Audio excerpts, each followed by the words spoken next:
நிறைய பேருக்கு முகம், கையில இருக்கக்கூடிய தசைகள் தளர்வா இருக்கும்.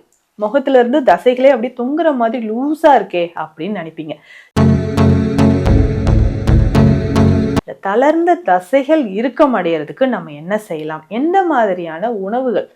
வீட்ல நம்ம டெய்லி சாப்பிடக்கூடிய உணவுகள் என்னென்ன? அதே மாதிரி இந்த தைலத்தை நீங்க பயன்படுத்தினீங்கன்னா தளர்ந்த தசைகள் இறுக்கமடையும். அது என்ன அப்படின்றத இந்த பதிவுல நான் சொல்ல போறேன். வீடியோவை ஸ்கிப் பண்ணாம முழுசா பாருங்க. வாங்க பதிவுக்குள்ள போலாம். Welcome to Nitya's Varam, where ancient Siddha tradition meets modern healing. Experience the difference. வரம் நேயர்களுக்கு வணக்கம். நான் doctor Nithya, Siddha physician.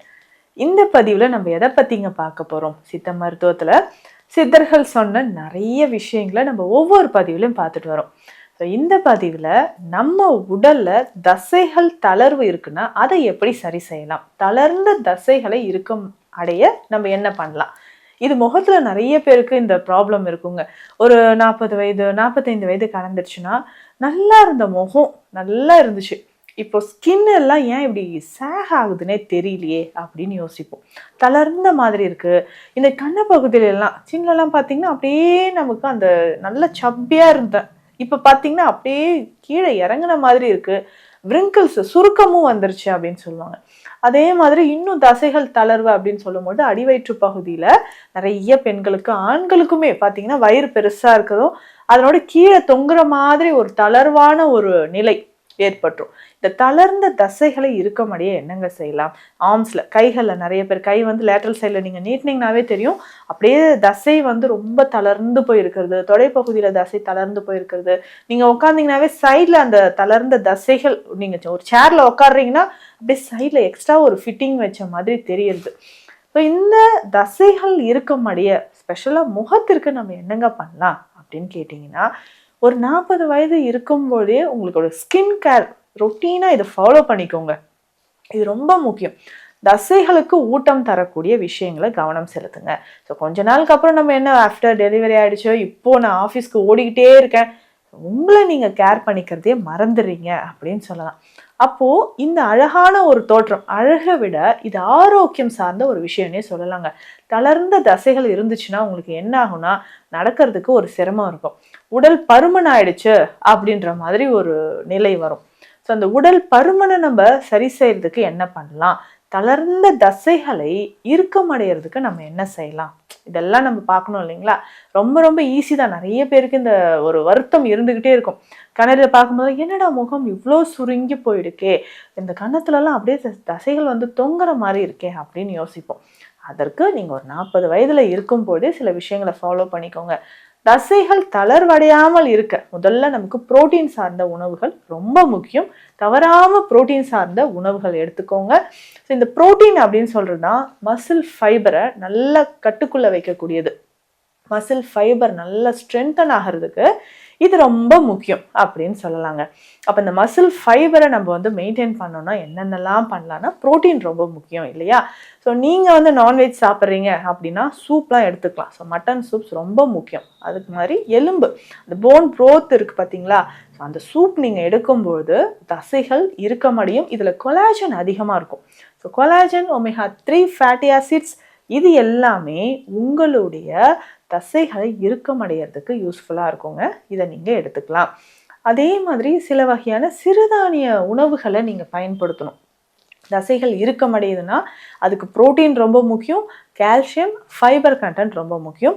So கொஞ்சம் கொஞ்சமாக இதெல்லாம் நம்ம எடுத்துகிட்டே வரும்போது இதனோட சேர்த்து கொஞ்சம் ஃபிசிக்கல் ஆக்டிவிட்டீஸ், அதுதாங்க ரொம்ப முக்கியம்னே சொல்லலாம். ஸோ இந்த ஃபிசிக்கல் ஆக்டிவிட்டீஸ் நம்ம ரெகுலராக பண்ணும்போதே நம்ம தளர்ந்த தசைகள் இறுக்கமடைய ஆரம்பிச்சிடும். நிறைய பெண்கள் சொல்கிற ஒரு விஷயம் என்னென்னா பிரெஸ்ட் சாகிங். ஸோ எனக்கு மார்பகங்களும் தளர்ந்த மாதிரி ஆயிடுச்சு, எந்த வகையான ட்ரெஸ்ஸும் போட முடியல அப்படின்ற மாதிரி ஒரு நிலை இருக்குன்னா அவங்களுக்கும் இதே தான். ஆனால் நம்ம வந்து ப்ரோட்டீன் நிறைய சாப்பிட்றேன் அப்படின்னு சொல்லிட்டு வெயிட் கெயின் ஆகிடக்கூடாது. அதுலேயும் நீங்கள் கவனமாக இருந்துக்கோங்க. சில வகையான தைல வகைகள் இருக்குது. எக்ஸ்டர்னலாக நம்ம அப்ளை பண்ணக்கூடிய பொடி வகைகள் இருக்குது. இது எல்லாமே நீங்கள் எக்ஸ்டர்னலாக அப்ளை பண்ணும்போது உடல் நமக்கு ஆரோக்கியமாக இருக்கு அப்படின்னு சொல்லலாம். சரி, அந்த உடல் ஆரோக்கியமாக இருக்க எந்த மாதிரியான உணவுகள், நம்ம புரோட்டீன் சார்ந்த உணவுகள்லாம் சொன்ன, சிறுதானியங்கள் சொன்ன, சில வகையான மீன் வகைகள், சின்ன சின்ன மீன் வகைகளை நீங்கள் பயன்படுத்தலாம். இதனோடு சேர்ந்து முட்டை, ஒரு நாளைக்கு 1 அல்லது 2 முட்டை. இதில் எக் ஒயிட் மட்டும் நீங்கள் எடுத்தால் கூட போதுங்க, தளர்ந்த தசைகள் நமக்கு நல்லாவே இருக்க முடியும். ஸோ இதனோட கண்டிப்பாக நீங்கள் யோக பயிற்சிகளை செய்யணும். ஸோ ஒவ்வொரு ஆசனாவும் நம்ம உடலில் இருக்கக்கூடிய ஒவ்வொரு உறுப்புகளை பலப்படுத்தக்கூடியது அப்படின்னு சொல்லலாம். அந்த ஒவ்வொரு உறுப்பும் பலமாக இருப்பதற்கு நம்ம ஃபாலோ பண்ண வேண்டிய விஷயம் என்னன்னா யோக பயிற்சிகள் தான். ஸோ முன்னாடியெல்லாம் வீட்டு வேலைகள் நிறைய செய்வாங்க. ஸோ பெண்களாக இருக்கட்டும், ஆண்களாக இருக்கட்டும், சைக்கிள் இருக்கும் வீட்டில், எல்லார் வீட்லேயும் சைக்கிள் இருக்கும். எங்கேயாவது போனோமா ஒன்றும் நடந்து போவாங்க, இல்லை சைக்கிள் யூஸ் பண்ணுவாங்க. வீட்டில் நிறைய வேலைகள் செய்வாங்க. உட்காந்து துணி துவைக்கிறதா இருக்கட்டும், மாப் போடுறதா இருக்கட்டும், இல்லை கிணத்துல இருந்து தண்ணியெல்லாம் இறைப்பாங்க. ஸோ அந்த கைகளுக்கு அது வலிமை தரக்கூடிய ஒரு விஷயமாக இருக்கும். ஸோ அந்த மாதிரி கண்டிப்பாக வேலைகளை செய்யும்போது தளர்ந்த தசைகள் நிச்சயமாக உங்களுக்கு இறுக்கமடைய ஆரம்பிக்கும். இல்லைன்னா அதற்கான யோக பயிற்சிகளை நீங்கள் ஃபாலோ பண்ணிக்கோங்க. தசைகள் இறுக்கமடைய தினந்தோறும் காலையில் என்னெல்லாம் பண்ணலாம்? இந்த மூலிகை சூர்ணத்தை நீங்கள் பயன்படுத்திட்டு வரலாம். அது பொதுவாகவே இப்போ தசைகள் சம்மந்தப்பட்ட பிரச்சனைகள் இன்னைக்கு நிறைய பேருக்கு இருக்குது. அதாவது தசைகள் ரொம்ப வலிமை இழந்து போயிடுச்சுங்க. ஒரு 50 வயதுக்கு மேலெல்லாம் அங்கங்கே தசை பிடிப்பு ஏற்படுது, தசை இழப்பு அப்படின்னு சொல்லுவோம், அட்ரோஃபின்னு சொல்லுவோம், தசை சூம்பல் அப்படின்லாம் சொல்கிறோம். இந்த தசைகள் வலிமையாக இருக்கிறதுக்கு இந்த சூரணம் உங்களுக்கு ரொம்ப ரொம்ப யூஸ்ஃபுல்லாக இருக்கும். இதை நீங்கள் தாராளமாக பயன்படுத்தலாம்.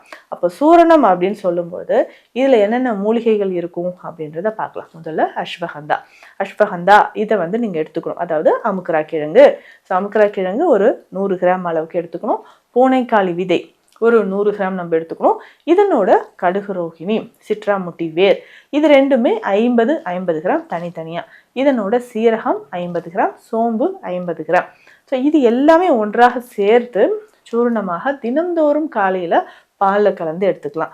இல்லைன்னா வெந்நீரில் கலந்து நம்ம எடுத்துக்கலாம். ஸோ பால்லையோ வெந்நீர்லையோ கலந்து நம்ம எடுத்துகிட்டே வரும்போது நம்ம உடலுக்கு தேவையான ஆற்றல் நமக்கு கிடைக்க ஆரம்பிக்கும். ரெகுலராக இதை நீங்கள் ஃபாலோ பண்ணிக்கிட்டே வாங்க. ஸோ தளர்ந்த தசைகள் இறுக்கமடைகிறதுக்கு இதை நம்ம யூஸ் பண்ணலாம். அதுக்கும் முக்கியமாக பார்த்தீங்கன்னா சில வகையான தைல வகைகளை நம்ம எடுத்துக்கலாம். ஸோ இது ரொம்ப முக்கியம். ஸோ ஃபேஸ்க்கு நல்ல ஜென்டலாக நீங்கள் மசாஜ் பண்ணிட்டு வரணும். ஸோ மசாஜ் பண்ணும்போது அப்வர்ட் டைரக்ஷனில் நீங்கள் மசாஜ் பண்ணிக்கோங்க. டெய்லி பண்ணணுங்க.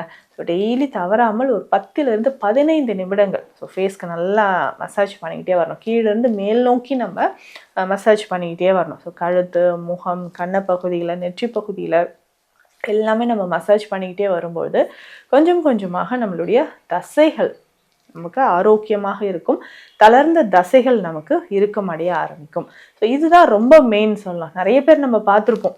ஸோ சில செலிபிரிட்டிஸ்லாம் அன்னைக்கு இருந்த மாதிரி இன்றைக்கும் ரொம்ப யங்காக இருக்காங்களே, அதற்கு காரணம் என்னென்னா மசில்ஸை ஃபிட்டாக வச்சுக்கிறோம். எப்போ நமக்கு உடலில் தசைகளில் தளர்வு ஏற்படுதோ கண்டிப்பாக வயதான தோற்றம் வந்துடும். அப்போ தசைகள் இருக்கமடியே இந்த உணவுகளை ஃபாலோ பண்ணுங்கள்.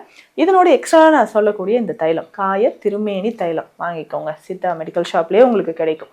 காய திருமேனி தைலம். ஸோ இந்த தைலத்தை லைட்டாக ஹீட் பண்ணணும். இந்த தைலத்தை உங்கள் ஃபேஸில் அப்ளை பண்ணிக்கலாம்.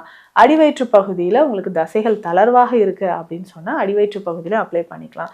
இல்லை உடல் முழுதும் அப்ளை பண்ணலாமா, வாரம் ஒரு முறை ஃபுல்லாக நல்லா அப்ளை பண்ணிவிட்டு வெதுவெதுப்பான தண்ணீர், ஹாட் வாட்டர் வச்சு நீங்கள் குளிச்சுக்கோங்க. ஸோ இப்படி பண்ணும்போதும் உடல் முழுவதும் இருக்கக்கூடிய தசைகள் நமக்கு இறுக்கமடைய ஆரம்பிக்குது.